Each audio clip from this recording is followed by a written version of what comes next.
We'll get started. This is the comics round table, and I was going to make a joke about the table actually being square, but there's not even a table, so I can't do that one.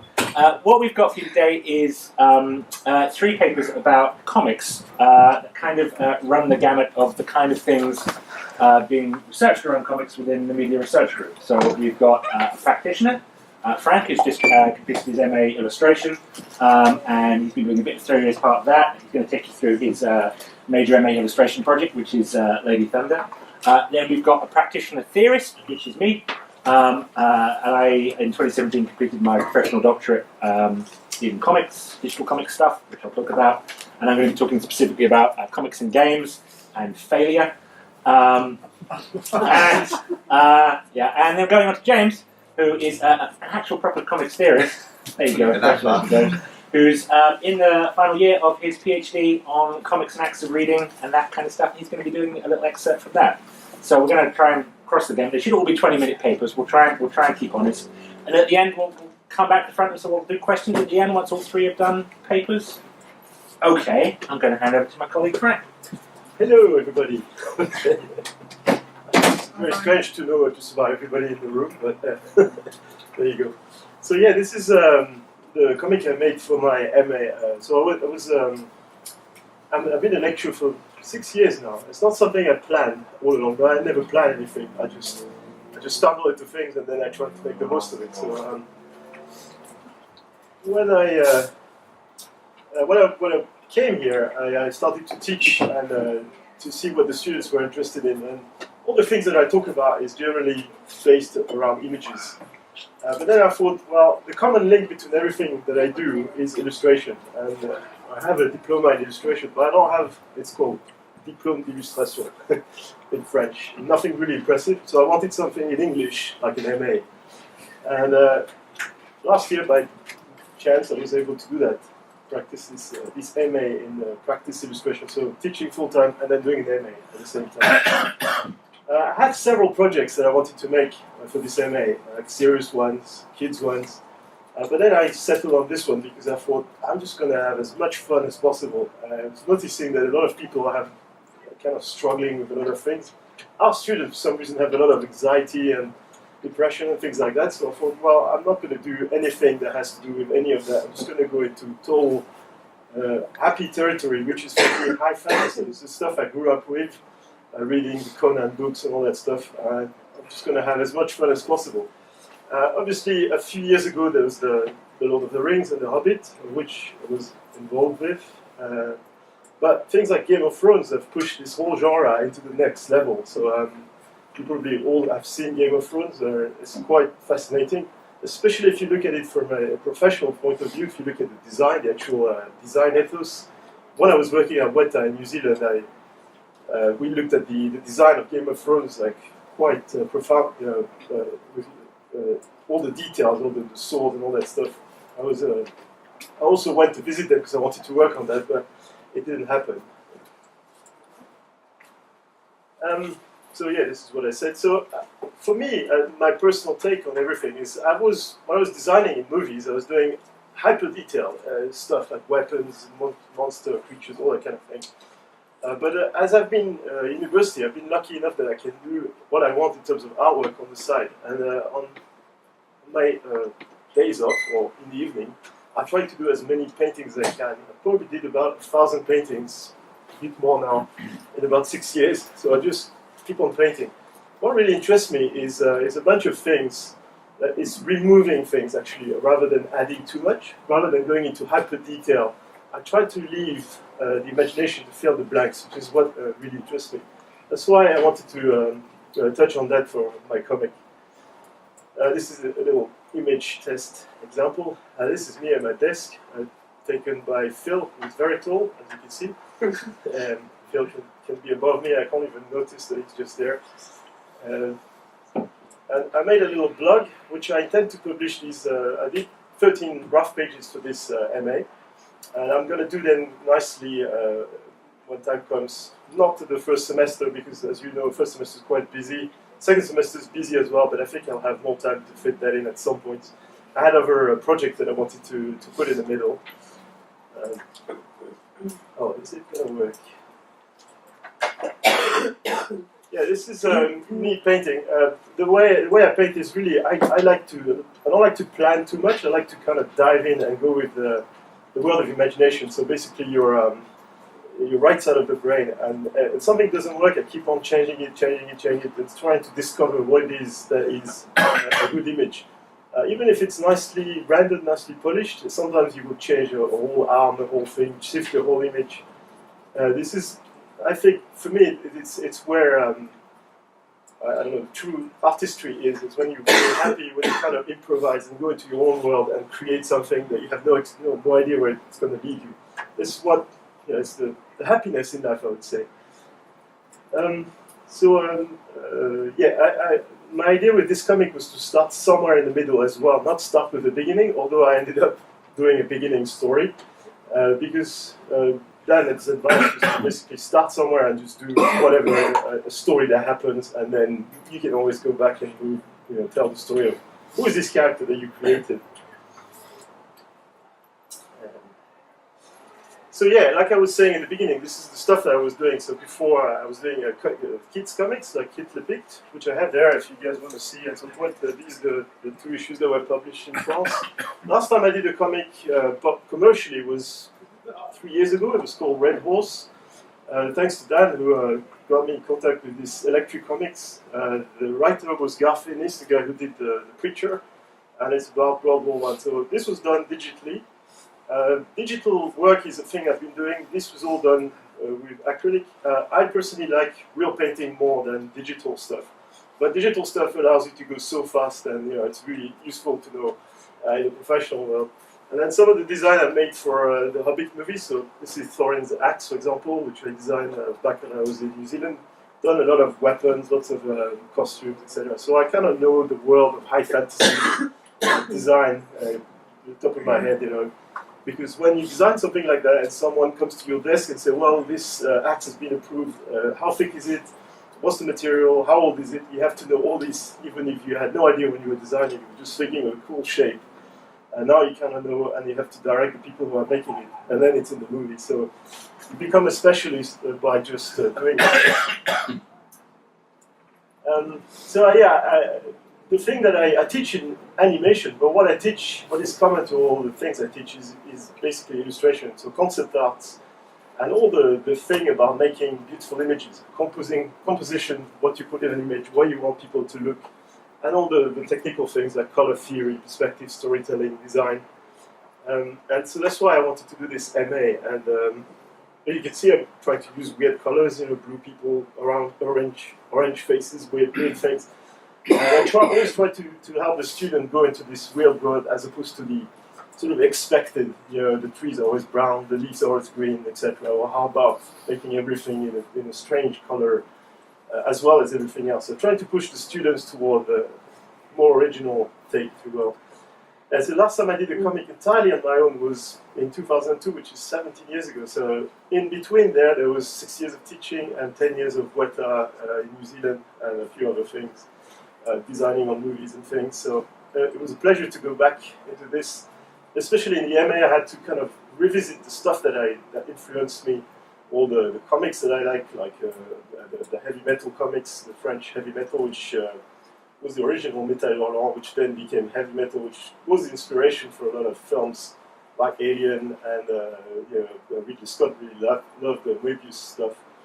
That little robot that you can see on the photo there, which was the basis of this design for The Empire Strikes Back. And then looking at artists that really influenced me, like this guy, Dino Battaglia, who is an Italian artist.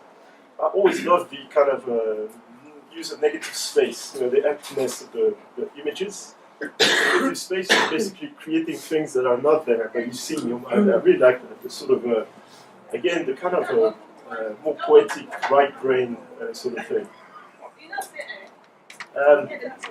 So for the critical part of my main practice, I did write a lot about the process and all that. I even did pages which just have text like this. This is just text in English written by me. Kind of amazing for me because, writing is not really my thing. But it was a lot of fun to go into this theory and really think about what is it that is interesting in this field. and also was advised to kind of have a look at people who would have like a contrary view. Because what I like, as you can see, is a kind of it's not self-indulgent, but it's a lot of fun. It is sort of slightly erotic, not really completely erotic.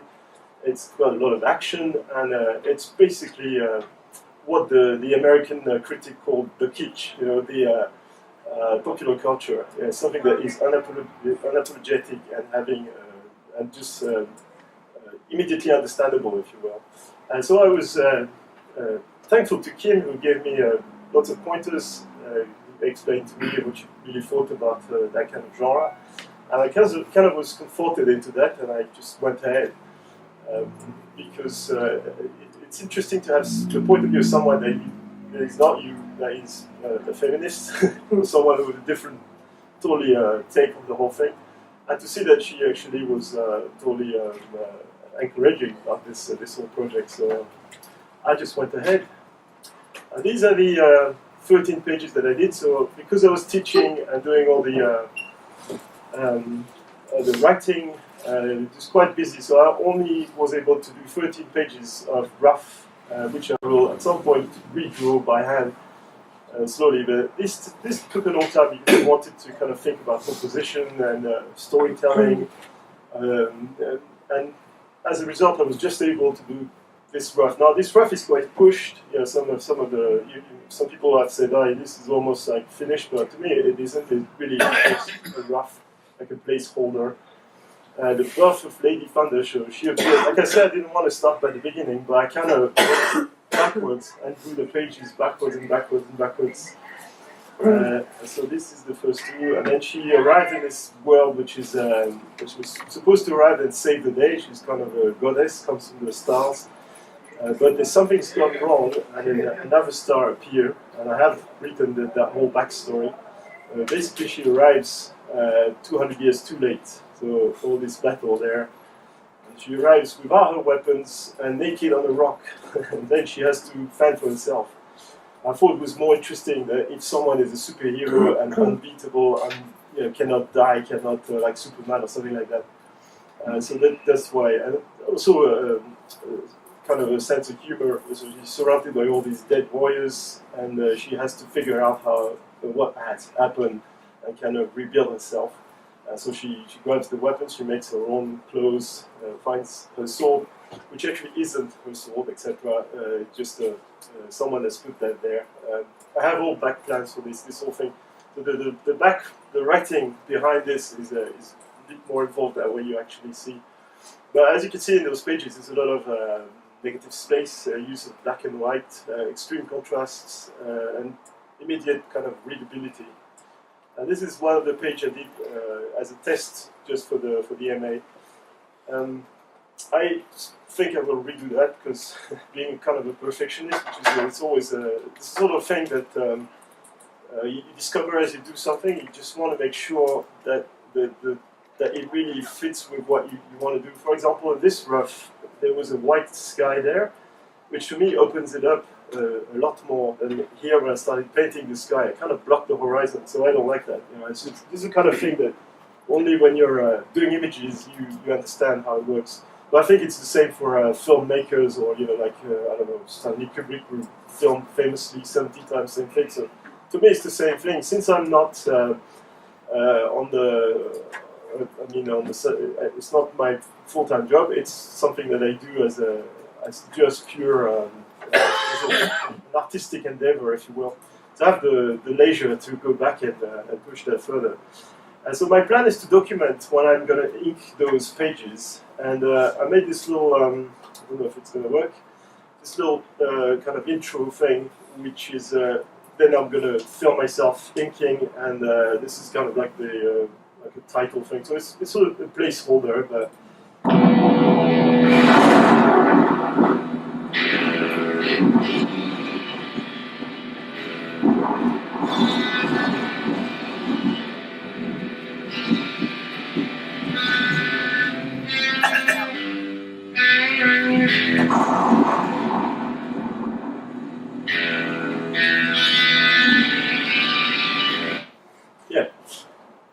a lot of fun.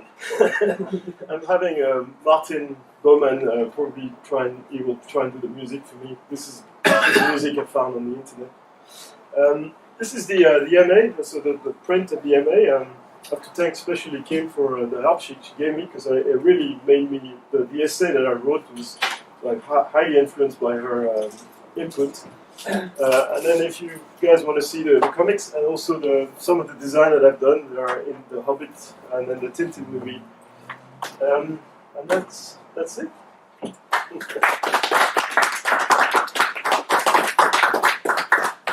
Didn't put my timer on. Fine. Okay, cool. So yeah, we'll do questions at the end if everyone's okay. Keep going through the talk. Okay. Yeah. So write them down. Yeah. Write down your questions now. We'll try to be back at the end. Yeah.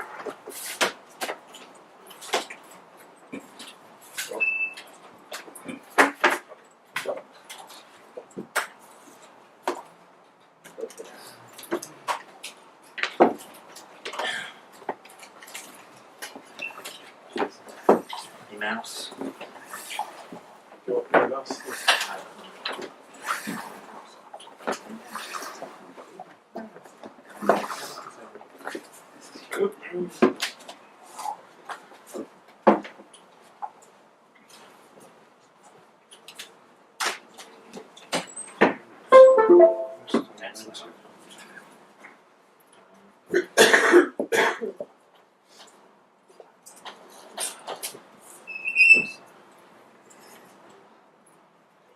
Okay, hello. So yeah, I'm going to talk about theory and design of game comics, and also failure in relation to my work. So this is a talk I wrote for a conference on transmedia and comics that happened in Hanover in November. You know who I am, I hope. So this slide is mostly kind of obvious stuff, but 2 years ago now, I completed my professional doctorate on the impact of digital mediation and hybridization in the form of comics. And I'm going to talk about a little section of that. So one of my main research questions was how the key characteristics of the form of comics is impacted by the hybridization with the ludic qualities of video games. Because I was very interested in how comics and video games are kind of combined. And as part of figuring that out, I made a series of what I called game comic prototypes. 3 of those were quite successful, and I'll kind of quickly go through those 3 so you get a sense of the ones that worked. But one of them didn't work, and that's the one I'm going to talk about in more detail today. But before I do that, it's worth kind of giving some general principles about what game comics are and how they work, so that it's kind of clear what I'm talking about. So you can think of comics and games in lots of different ways, but for my purposes, I was really concerned with kind of the formal way they work. And I was very influenced by a game theorist called Jesper Juhl, and he came up with this series of rules of the kind of key characteristics of games and how they operate. So he said they had rules, verifiable, quantifiable outcome, valorization of outcome, player effort, player attachment to outcome, and negotiable consequences. And a big chunk of my doctorate was trying to figure out something similar for comics by looking at all the kind of comics theory that existed in terms of the form of comics and figuring out what they were. And I came up with this series of 7 key characteristics of the form of comics. Space is time, simultaneous juxtaposition of images, closure between images, spatial networks, tablodic images, worded image blending, and reader control of pacing. If it was a longer talk, I'd go into what those actually mean, but assume those are correct. And then we've got game comics, which logically kind of exist somewhere in the middle ground between comics and games. They've got the kind of key characteristics of games, they've got the key characteristics of comics. Keep looking for one. There we go.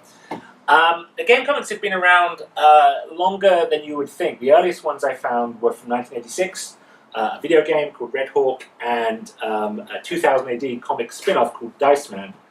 And in both of these, they're both, Red Hawk's an adventure game, Dice Man's a choose-your-own-adventure game. But in both of these, the kind of gameplay mechanics exist as kind of separate systems from the visual language of the comic. So these things are games and they are comics, but the game bits and the comic bits don't mesh together too much. So my aim in creating my own game comics was to try and do something which had a bit more of a direct synthesis. So it'd be games that make kind of specific use of those key characteristics of comics within their gameplay. So to do that, I kind of try to focus on the spatial aspects of comics and video games, because the fact that they were both spatial forms seemed to me to be a thing that comics and video games had in common. So in comics, space is used to represent time, and comic panels exist as part of this kind of spatial network of juxtaposed and interrelated images. Whereas in video games, exploration, manipulation of space is often a fundamental part of gameplay. And often unlocking space is a key aspect of the game's reward structure. You get further through the game, you unlock another set of levels, you unlock another area to explore, and it's kind of a big part of how games operate. So this is my first prototype. I'm not going to dwell on these too much, because a lot of these I will have shown at various points in various talks before, so I think people will have seen them. This is A Duck Has an Adventure. My intent was to create something comic media views as a comic and video game players play as a video game.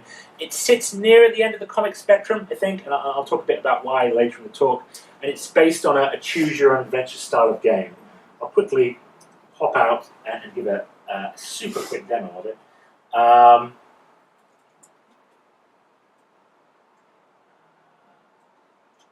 There we go. So, originally designed as a smartphone app. You tap on a panel and you get another panel, and you just kind of keep tapping to build your story. And every now and again you get a choice. I always let the room choose. High adventure. High adventure. See, it's usually what the students pick. Usually I find academics choosing education. Pirates. So the idea is it's very quick to consume, very quick to read, and you get collect hats. You can also kind of collect endings. Which way do we want to go? Okay. Haunted Waters. So it's kind of a comic stripped down to the essentials. Fight!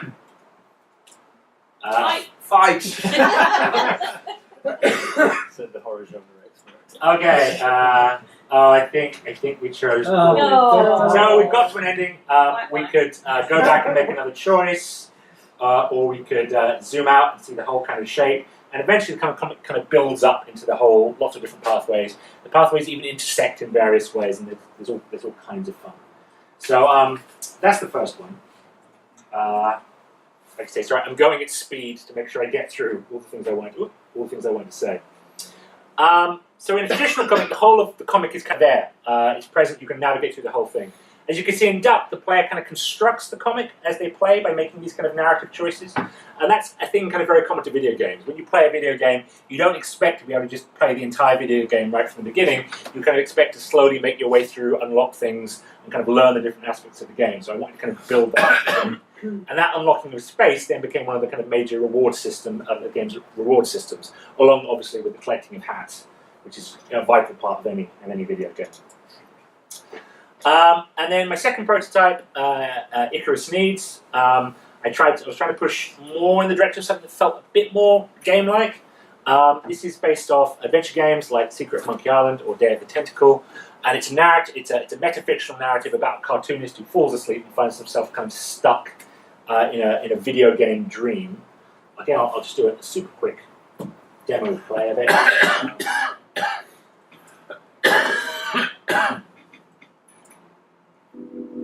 So this one, oh, that's it. Oh, that volume. There we go. Cool. So this one plays quite differently to Duck and Net. It's kind of keyboard controlled, and you actually kind of walk the character around through the comic. So I'm using the arrow keys or the WASD keys to walk the character around, and as you walk, he's basically kind of walking through the frames of a comic. And it plays like an adventure game, so you can kind of explore around. You get little bits of comic exposition as you're doing it, and you can collect objects. So if so I'll quickly solve a puzzle. It's cheating because I know. So here's a guy who thinks he's a door. You have to get a key for him. So to do that,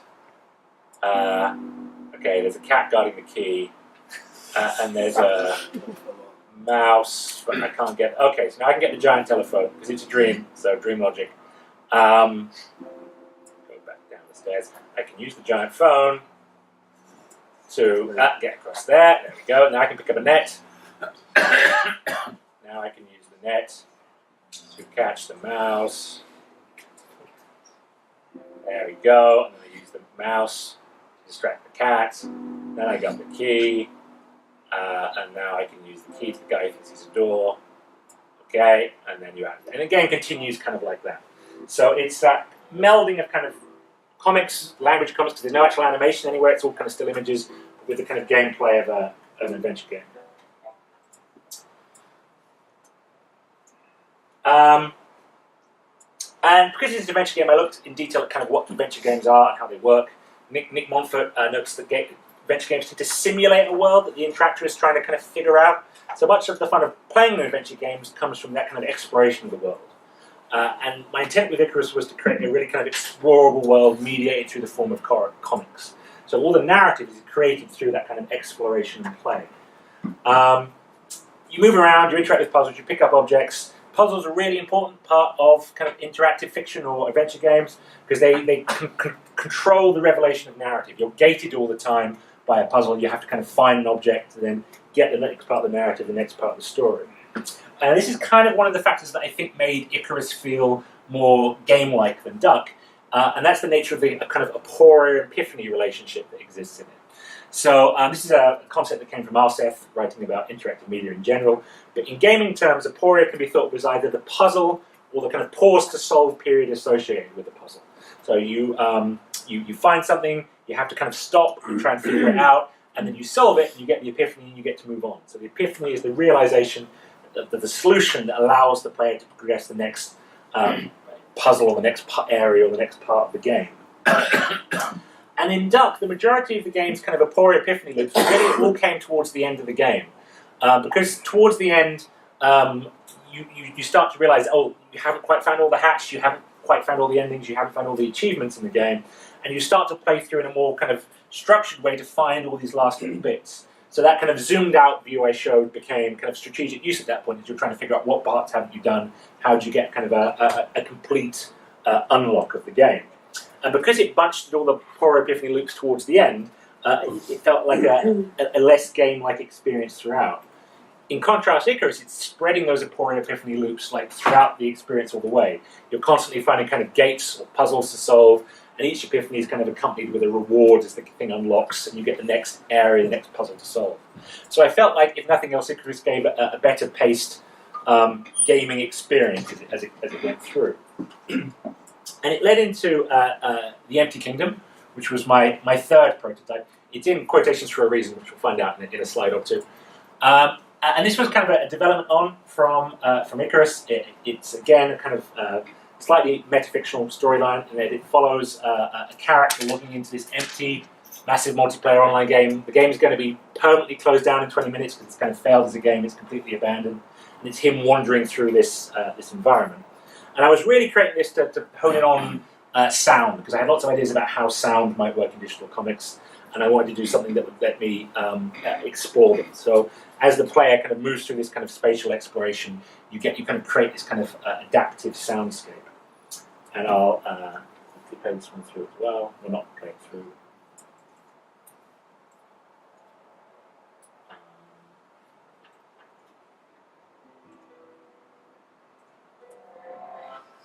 So again, it works similarly to Icarus in that you're controlling the character to move around.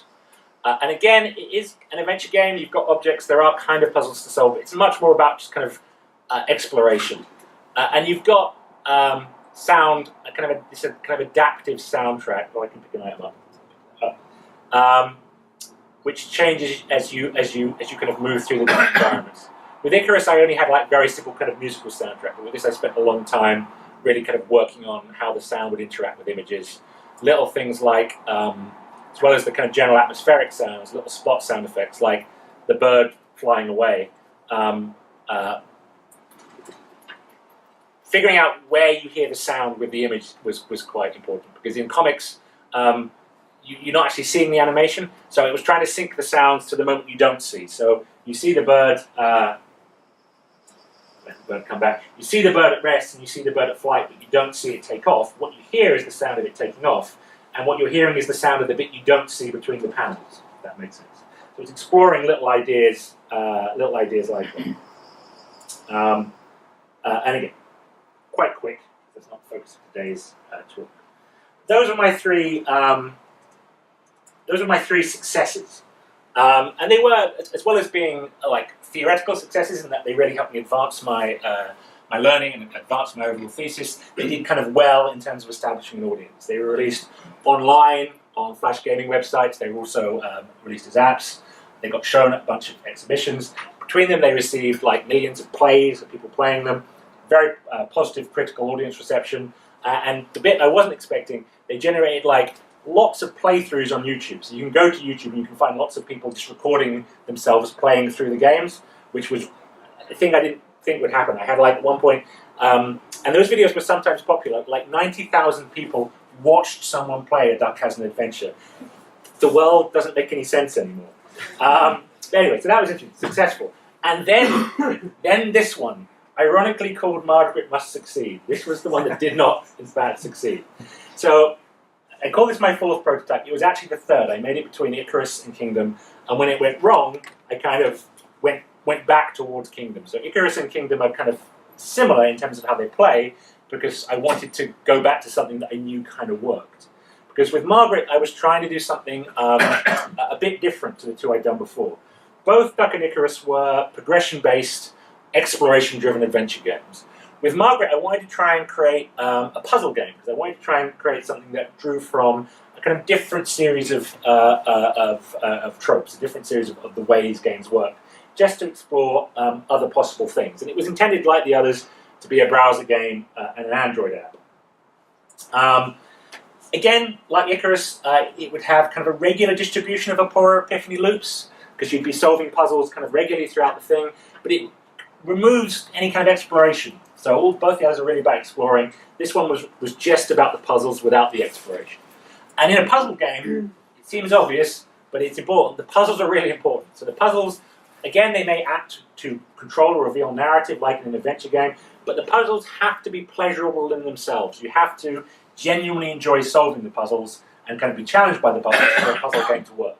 And there's a quote that says that, but that's the major takeaway from that. And I wasn't the only one working in this area. My other game comics were kind of me pushing in a direction other people hadn't done. But with this one, as I was working on it, I was finding other people doing similar kind of things. So there's one called Strip Mall and there's one called Storyteller.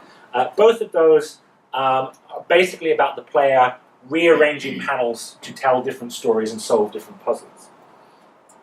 So they both kind of work that way. You're taking a panel from one position in the spatial network, or maybe you're taking like a text balloon or an element of a panel from one position in the spatial network, and you're shifting those around in order to solve a particular configuration or solve a particular puzzle. And so they both kind of play with what Murray identified as the pleasure of transformation. The idea that, and digital mediation tends to do that to things in general. So as comics become digital mediated, they become more plastic and more inviting to change. And that's a kind of general thing across all kinds of digital comics. But with puzzle games, that kind of is taken further. I think because it kind of extends that plasticity. The player is kind of given a greater sense of agency in their transformation of the panels. And Margaret, like those other two by other people, kind of shares that quality. Its central gameplay mechanic involved the swapping of key panels in the spatial network to what I called swap fates between the different characters in the game. So it was doing something similar to what these other games were doing that were out there, but I was trying to take it in a slightly different direction. So Storyteller and Strip Mall are all kind of standalone puzzles, standalone adventures. With Margaret, I wanted to try and tell like a single ongoing narrative. The game story follows the journey of Margaret. She's a young woman, just crossing the city on a mysterious errand, and her journey is shown in a kind of line of comic panels going across the middle of the screen, and then we get the lives of other people going in lines of panels kind of above and below Margaret's.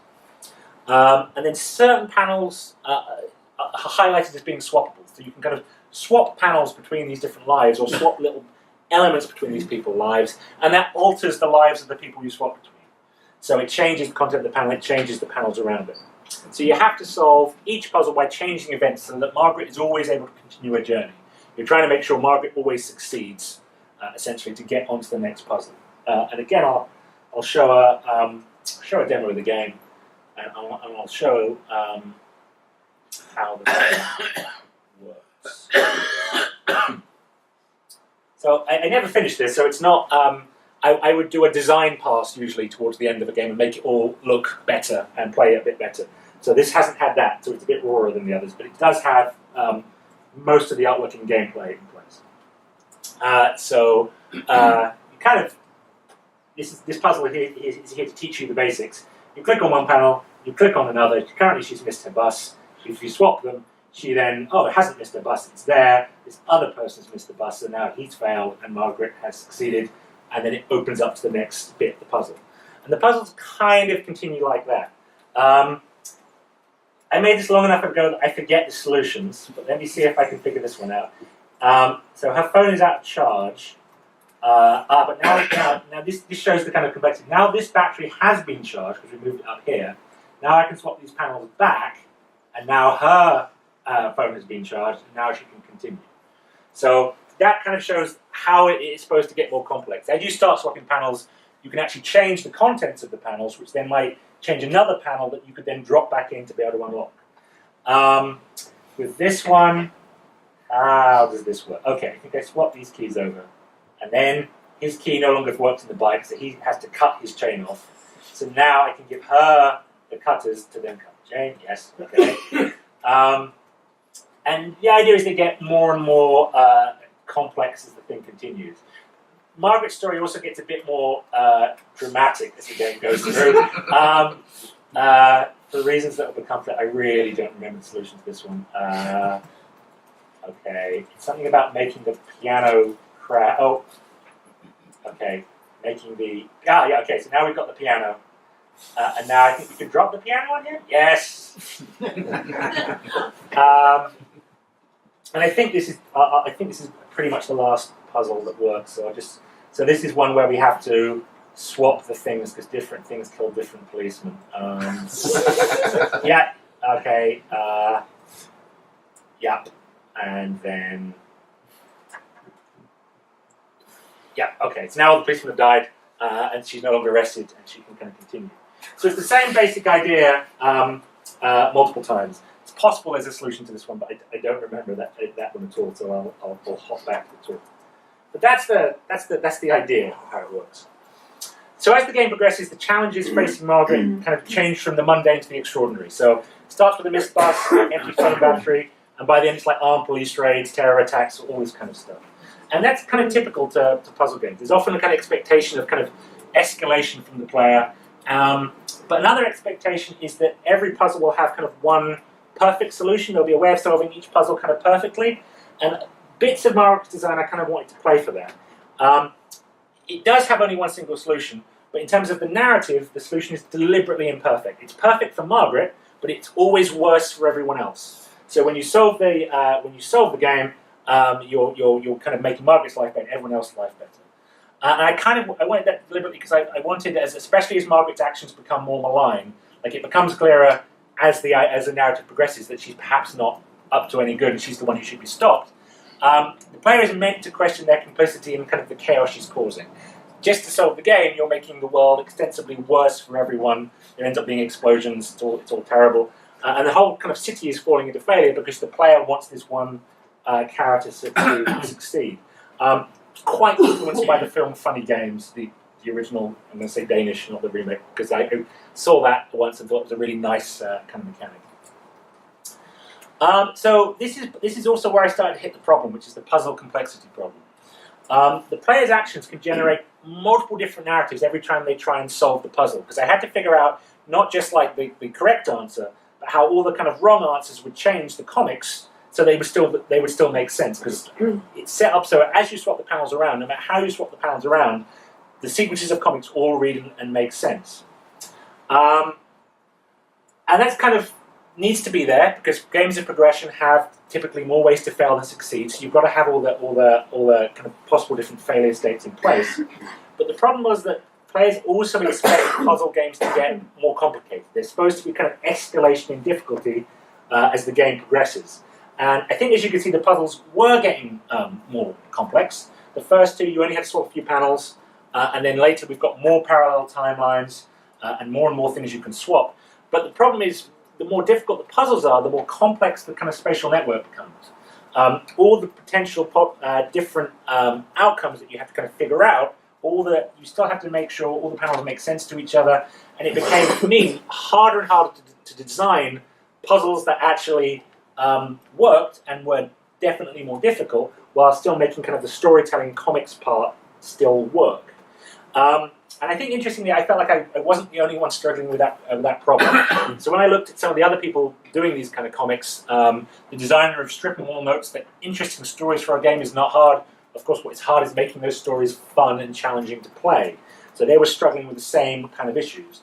As I kept developing the game, I was really worried about sustaining this difficulty increase without making it too difficult for the player to actually interpret what was going on in the comic spatial network. The creator of the other one, Storyteller, he actually suspended creation of his game. It won. It was complete enough to actually win the Independent Games Festival in 2012. And then in 2013, he had a lot of people really excited about it. But in 2013, he suspended development of the game, saying he was feeling creatively numb and he needed to figure out a few important things in the game's design. And I think he was hitting the same kind of walls of complexity that came with comics. I have heard that he has actually finally finished and is releasing it now. So maybe he overcame those problems. But these kind of problems were definitely mirrored in my own work. The more complex the puzzles were, the more complex, for one thing, the coding was to implement, because I'm not great at code. I'm kind of okay. So I was kind of doing it in a hacky kind of way that was getting more and more elaborately over the top bad as it went through. And all the additional work to ensure the different combinations of the panel worked was really starting to become problematic. So as the creation of more complex puzzles became increasingly hard, and at the other time I was doing a lot of playtesting, because it's really important with any kind of game you're doing playtesting. And the other problem I found was that there was a problem with the gameplay. People were kind of solving the puzzles just by arbitrarily moving things around until they got to a solution, rather than being forced to think about how the puzzle might be solved. So most puzzles would kind of be solved by just kind of this trial and error swapping of panels, and that wasn't necessarily fun or challenging enough. Like I said earlier, the puzzles have to really be fun and challenging for a puzzle game to work, and this was okay, but not as engaging as I would want it to be. So it was the kind of combination of those two factors that led me to suspend development on Margaret. Because I was working on my PhD, I had a limited amount of time, because I was also teaching and doing all the other things, and I just kind of figured within the scope of the doctorate, it didn't make sense to try and continue iterating on this. It made sense to put this aside and start working on something else.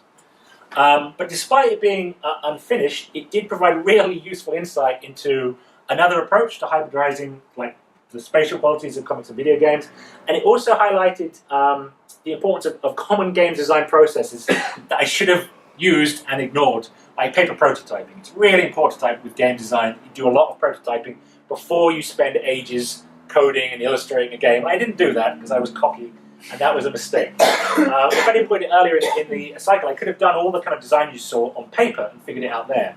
If I'd done that, I probably would have realized the difficulties I was going to hit later in the game much earlier, and saved myself a lot of time. And that's the kind of thing I would always tell a student to do and ignore. So it's useful to sometimes be reminded why you tell students things.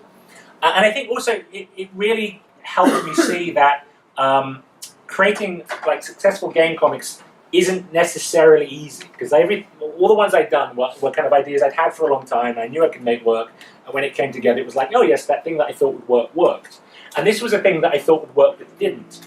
And it kind of highlights that to really make these things work, you have to be able to address successfully both the game part and the comics part, which means you need real competencies in games design and comics design, because challenges can arise out of either side. You can have a game that works really well, but the comics can be crap. You can have a comic that works really well, but the gameplay can be crap.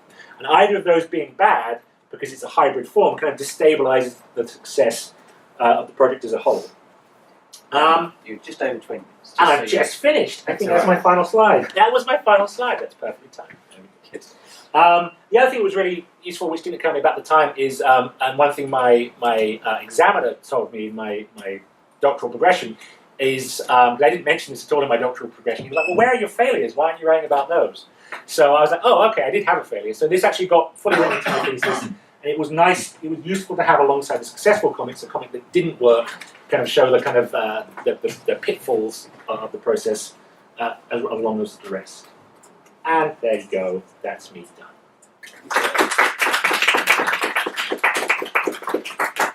And now I'll hand over to James.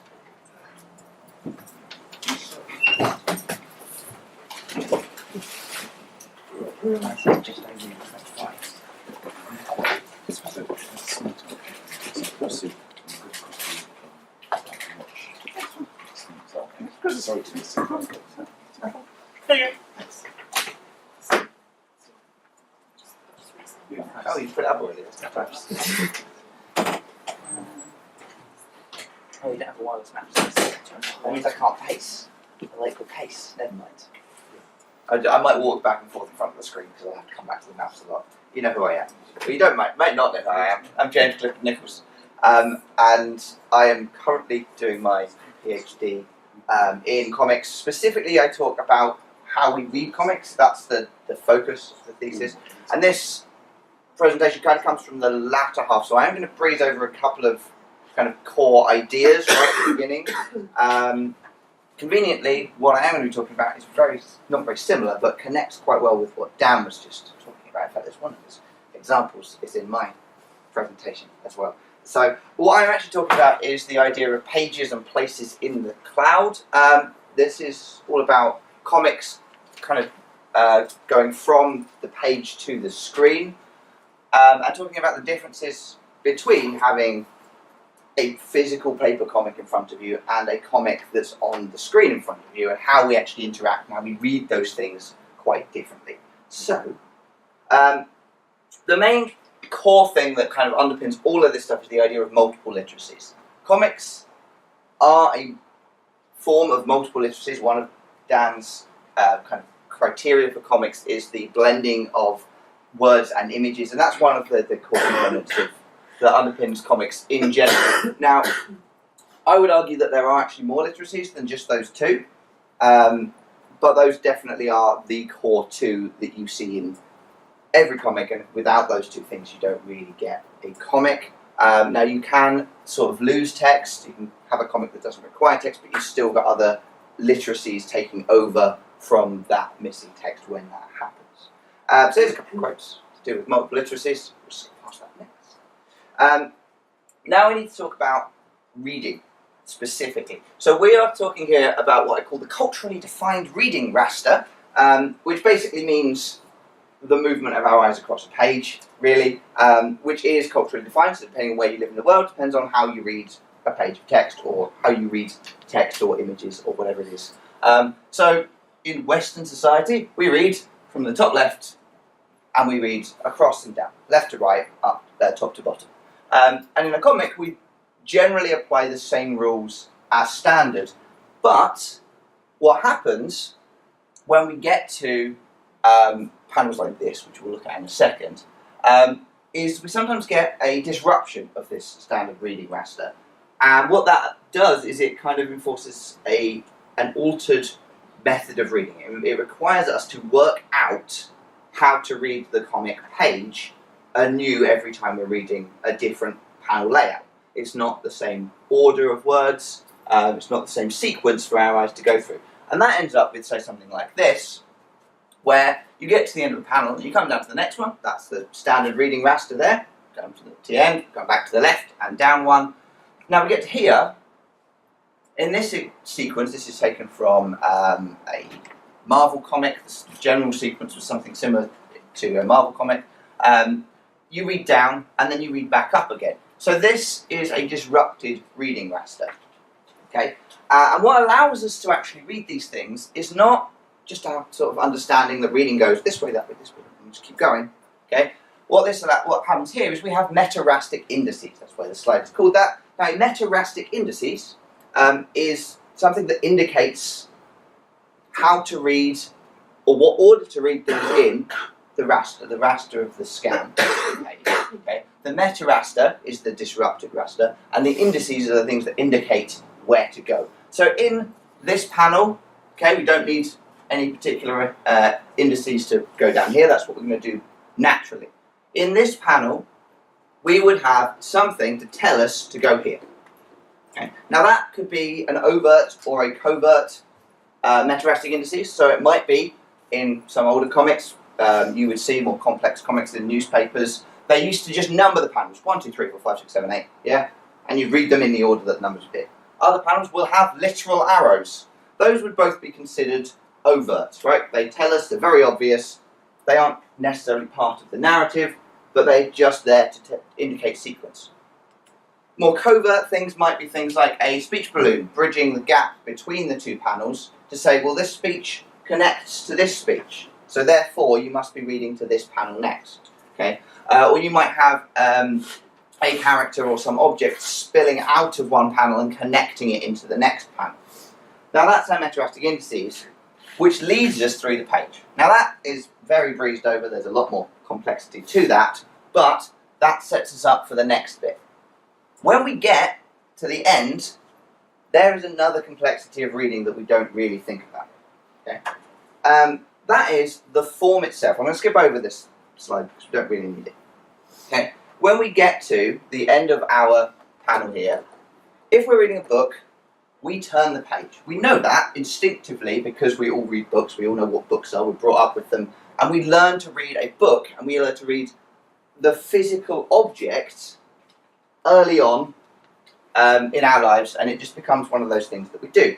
That is then what we would refer to as an unintrusive action or a redundant action. It doesn't mean it's not important, it just means that it doesn't really interrupt our absorption in the narrative that we're reading or the actual experience of the reading itself.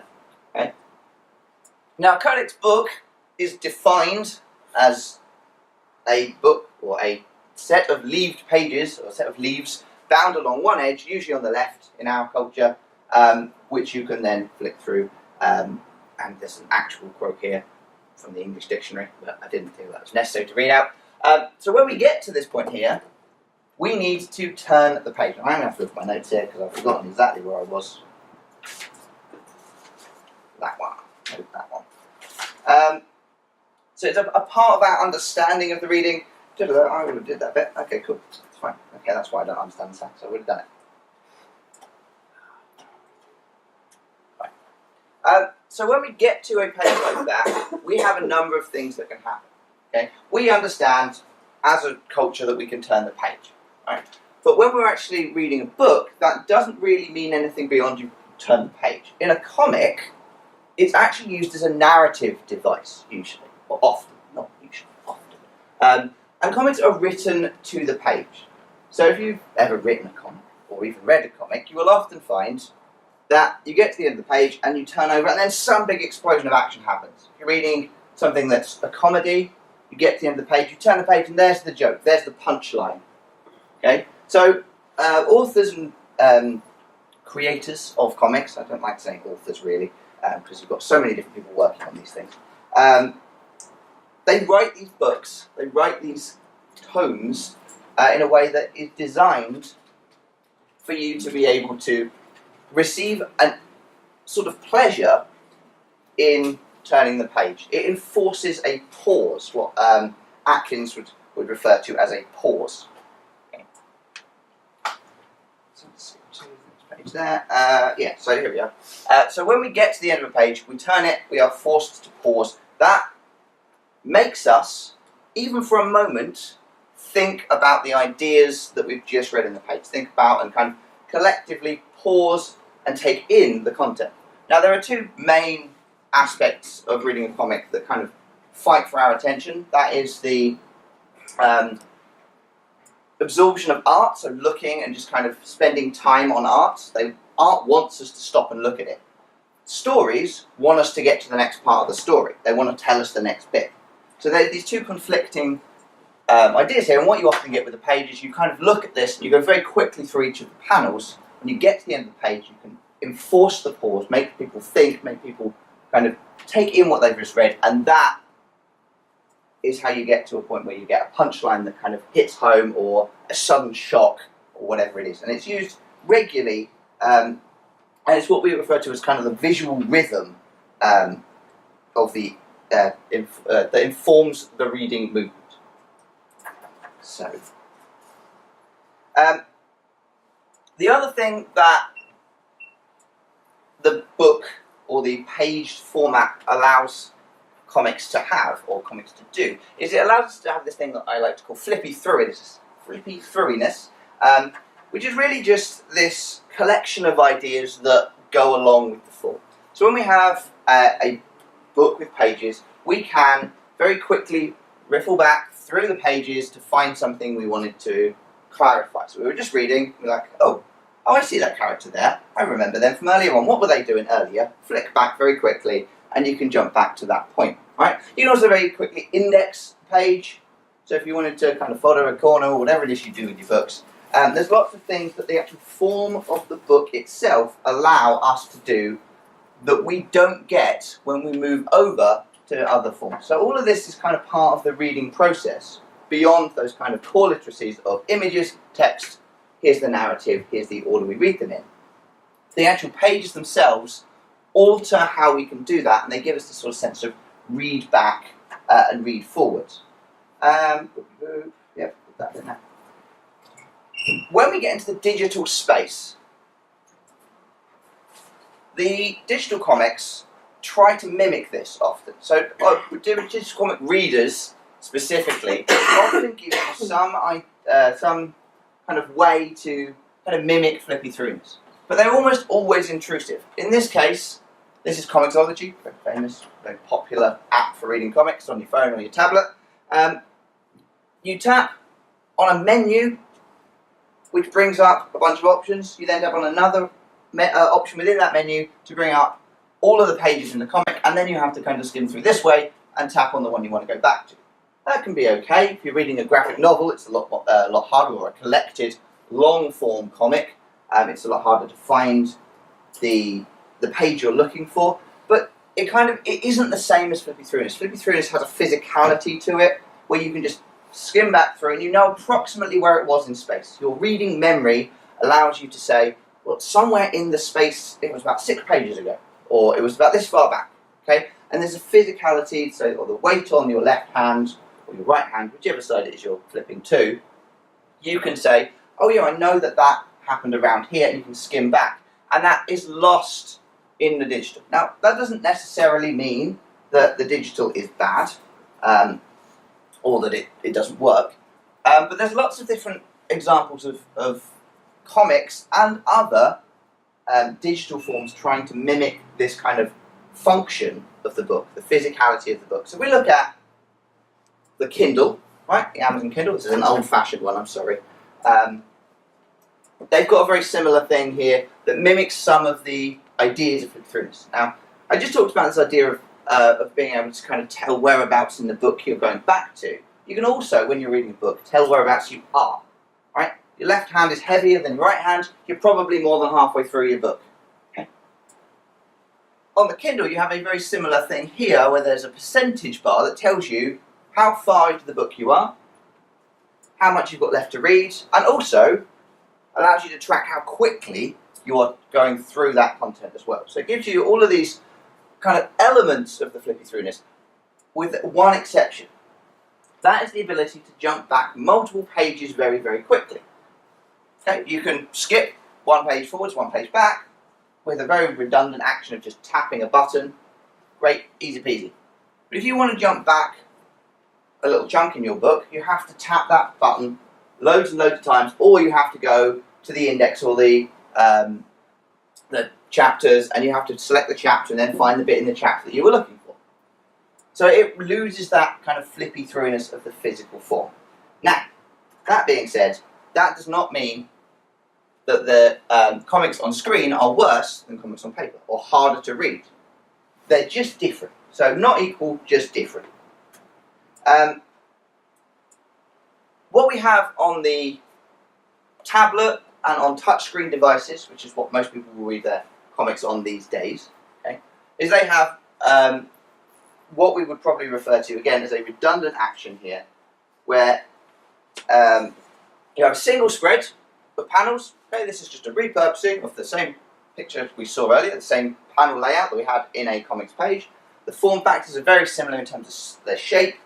So you can incorporate what I call a Navis scroll, which is basically like a page turn for a screen. And I call it a Navis scroll rather than a swipe or a tap because it could be either. So this word is just designed to encompass any unintrusive action that replaces the page turn. Right? You just swipe on the screen or you tap on the screen, and these days, right, we probably all do that without thinking about it. We're getting to a point now where particularly younger generations are going to be just as comfortable with interacting with a device like this as they are with a book. So that kind of thing, absolutely no change at all. So some of the kind of core reading functions of the page can be kept intact. So if we want to enforce the pause and the reveal that we get from the page turn, we can do that by using a Navis scroll. But screens don't have to just mimic what comics do. They what books do. Sorry, what the codex does. They can instead add additional things or add more things to our comics reading experience, and that's kind of a lot of what Dan was talking about in his presentation there, with specifically in games. But games aren't always the thing that people need to talk about. What was I going to say? Yeah, the idea here, and I've got Margaret's algorithm here. The idea, because comics are a physical form, or books are a physical form, it means that everything exists in a constant relationship with everything else in that book. Every panel has a relationship in space with every other panel in the book. Now, theoretically, that's true of comics on the screen. But the only thing we ever see, and the only thing that actually exists, is what is being displayed to us on that screen. Really, this exists as a bunch of code, as a bunch of instructions for the device to tell it how to display things. There's no physical relationship between this panel and the panel on the first page of our comic, because they don't exist at the same time. They exist in a theoretical space. And that's what I mean by the kind of this space is in the cloud. Just a kind of catchy thing to say. But really it exists in code in some theoretical existence. Now we can of course change that a little bit, but it also gives us a number of kind of key options. If we think of the screen as a window rather than the screen as a page, we can start to think about comics quite differently when we talk about them on screen. Now this is something MacLeod, who is a fairly dominant academic figure, kind of theory practitioner style academic in comics, has suggested in the past, and he also comes up with this idea of what's called the infinite canvas. Now the infinite canvas, we've seen a bunch of these today in Dan's comics. Yeah, when you've unlocked the whole game, you see the sprawling kind of expanse of each of the panels connected and how we got from X to Y to Z to Z. Now that is something that only the screen can really offer us. Yes, we could do that on a long sheet of paper. We could make a comic on a scroll. Now some scrolls would even be considered comics by certain academics. I don't know whether I want to argue that case either way, but if you've got pictures in a sequence on just a single roll of paper, they exist within a space relative to one another. This infinite canvas idea, or the potentially infinite canvas, mimics that kind of approach where you can say, well, actually, every one of these panels can exist in some relation to one another, and we can always see that. It's also a way of allowing us to not only navigate the comic by turning a page or using a Navis scroll, but also by zooming in and out, by being able to see the whole comic all at once, or just little bits of the comic. So this infinite canvas gives the digital space its own identity, or the digital comic its own identity if it is used. Now it's not usually the case for the repurposing of print comics. I don't see very many of these, but it is a very, very common thing to see on webcomics and stuff like that. Now, I'm not going to spend much time talking about the other options here, because we actually just saw all of the other options that the screen offers in Dan's presentation, including the ideas of puzzles and progression requirements in game comics. We've got sound, which again Dan used in his games comics, and animation and video. Now, motion being used in comics is something that has been toyed with quite a lot, and often results in things shifting from what people consider to be comics. Now, I'm not interested in defining comics right now. I think personally animation can be used in comics so long as they keep their core kind of spatial relationship between the panels. Motion is something that is used and is used effectively within comics. Now I'm going to skip past motion, skip past this one. Right? This includes some motion here. I included the GIF. I didn't even realise this was a GIF until just now. Anyone recognise this? This was a really good comic which includes not only interactive narrative where you can kind of choose which direction you go, but it includes in the panels lots of different spot sounds. Now this is gone from the internet now. I have emailed the creator to see if I can get a copy of it because it's so good.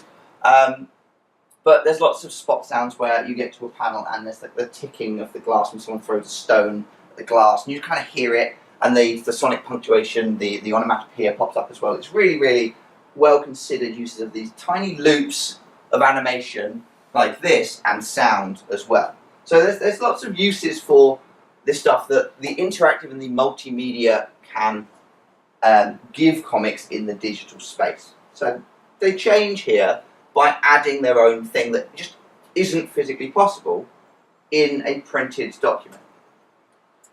So here's an example of changeable content. Now this is something that's quite commonly used and is becoming more and more commonly used within what you might consider the mainstream comics, the superhero comics and the American periodical style comic.